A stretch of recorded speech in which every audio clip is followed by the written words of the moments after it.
Hi guys, welcome to the second section of the exercise on setting up conditional formatting. And if you have been following this video, we've done how to format rows in the previous video. You can check it for more details. Here we're going to be looking at how to set up the conditional formatting. And what this simply means is that you want a situation where, for instance, look at the instruction under the conditional formatting. They want us to go to the status option, and there they want us to ensure that all parts that are confirmed are yellow and all parts that are completed become green. So just for easy accessibility. So to do this, the Excel itself has a function that does that. All you need to do is to select your data range like this. Notice that I didn't select the labels. I select the range of data. So these are labels. So under the Home tab, you will see a section called the conditional formatting. Then you click on New Rule. In this case, there are many things that you can use to set your condition. You understand? You can format cell based on their values. For instance, now don't forget that what we are looking for is not value. We are looking for a text confirmed and completed. So we can't use that. And if we are using only a value, would have done that. But what we're going to use is use a formula to determine which cell to format.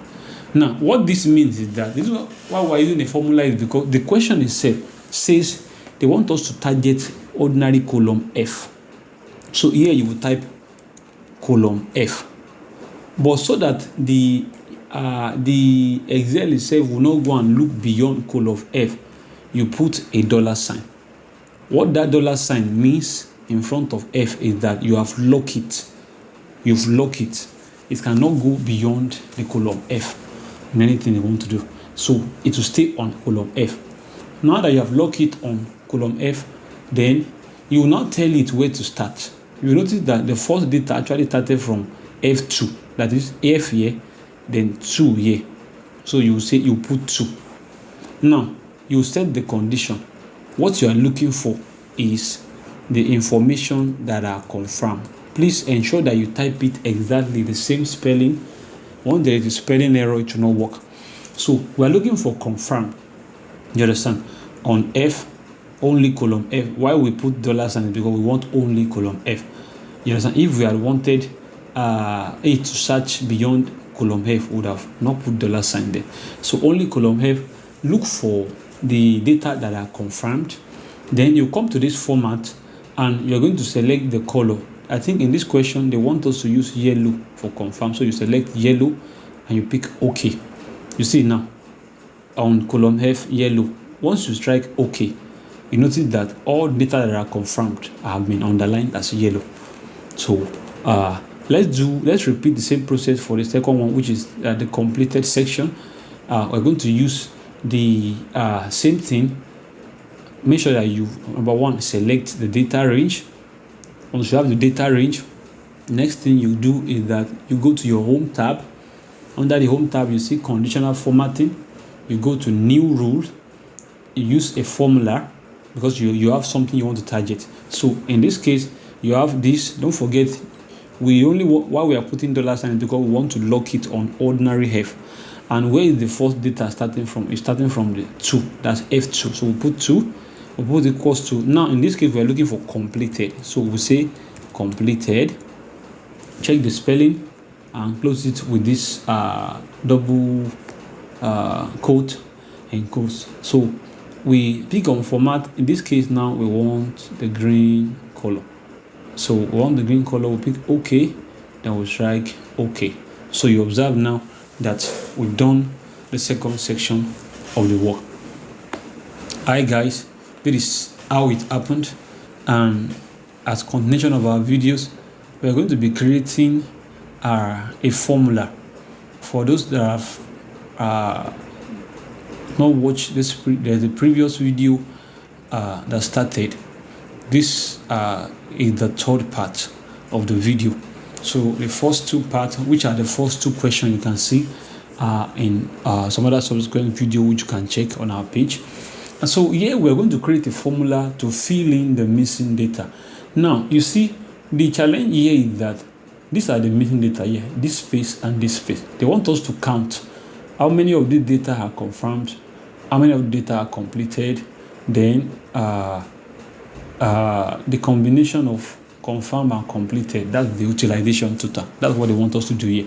So because the data is very small, you would have said, I would have just counted it and say, okay, let me start counting. Completed is 1, 2, 3, 4, 5, 6, 7, 8, 9.